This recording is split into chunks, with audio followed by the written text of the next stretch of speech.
Siapa yang hianat kita, siapa yang fitnah kita, ada niat buruk dengan kita, dia lupa ke ada Tuhan yang sedang memerhati kita? Dan siapa yang buat pengkhianatan, Allah akan gagalkan pengkhianatan tu. At the first place, dia mungkin rasa dia menang. Kau tengok, aku dah menang, aku dah burukkan dia dah. Kau tengok, semua orang benci dia, semua orang rasa dia yang salah. Tapi Allah endingnya akan tetap menangkan orang yang dikhianati.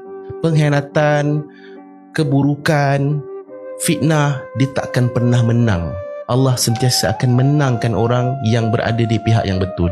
Nabi Yusuf AS tak perlu nak defend beria sangat dekat mahkamah depan raja. Saya difitnah, saya tak salah, saya ni bersih, saya ni soleh. Tak. Zulaikha sendiri, isteri Al-Aziz sendiri mengakui Yusuf ni baik. Kami yang salah, kami yang dah goda. Cuma apa harga yang perlu Nabi Yusuf bayar? Dia perlu untuk bayar dengan kesabaran dia bertahun-tahun dalam penjara.